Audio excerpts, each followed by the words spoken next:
Nah, naik lagi nih di intuitive body. Di intuitive body ini adalah terkait dengan data karma kita. Bayangin sahabat, ketika kita dibentuk, ketika seorang bayi ini dibentuk, itu berasal dari dua sel. Yang pertama adalah sel telur dan yang kedua adalah sel sperma.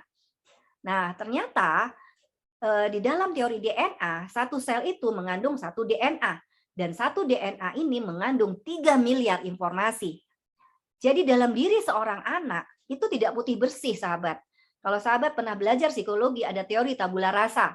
Bahwa seorang anak dilahirkan putih bersih, seperti selembar kertas kosong. Maka yang menuliskannya adalah orang tuanya. Nah, seperti itu ceritanya ini. Tapi dengan teori DNA ini, teori itu terbantahkan. Karena apa? Ternyata ketika anak ini lahir di awal dalam masa pembentukan dia udah punya tabungan 6 miliar informasi, sahabat. 3 miliar dari ibunya, itu 7 turunan ke atas, 3 miliar informasi dari bapaknya, 7 turunan ke atas. Pertanyaannya, apakah 6 miliar itu datanya baik semua, sahabat? Sudah pasti tidak. Jadi kalau ada seorang orang tua bawa anaknya judi online misalkan, nanti dirunut-runut, iya, oh bapaknya dulu juga senang berjudi, kakeknya sudah senang berjudi, ya udah, data itu loh yang diwariskan ke anak sekarang.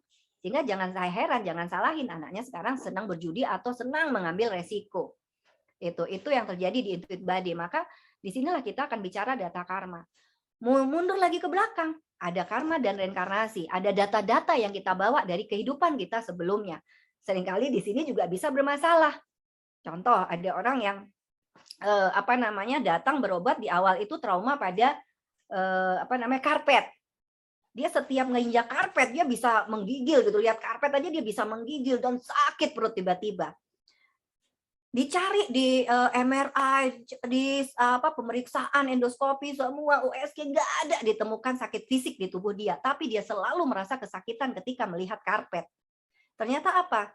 Mundur ke past life, salah satu teknik di dalam hipnoterapi itu mundur ke masa lalu itu adalah dulu dia itu hidup di di Jazirah Arab dan terjadi kudeta, bapak ibunya itu lagi berdagang keluar, kemudian dia kemudian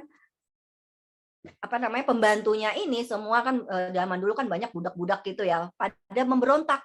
Nah, dia sebagai istri dari sebagai anak dari saudagar ini dibunuh di bagian perut, ditombak, terus kemudian digulung. Jadi belum benar-benar mati, masih sekarat kayak gitu, digulung sama karpet, dibuang ke padang pasir. Sehingga pengalaman dia itu ternyata masih ada di dalam DNA-nya ini. Sehingga ketika dia setiap kali melihat karpet, itu adalah dia menggigil dan merasa sakit di bagian perut yang teramat sangat gitu kan. Nah, kita pikir itu trauma apa? Nggak ketemu di kehidupan sekarang. Yang ada adalah ada di kehidupan masa lalu, masa lampau dia gitu kan. Itu di intuitive body. Banyak lagi cerita. Contoh ada orang yang sakit terus di bagian kaki. Ternyata dulu pada zaman perang dia pernah ditombak di situ. Nah, yang buat dia sakit dan yang buat dia tidak terima adalah yang menombak itu adalah saudaranya sendiri. Jadi dia merasa nggak ikhlas gitu loh. Kenapa saya ditombak? Namanya dulu zaman perang gitu kan, perang saudara, mau itu saudara mau apa ketika perang ya hanya dua pilihan, dibunuh atau membunuh gitu. Itu yang kita temukan di intuitive body.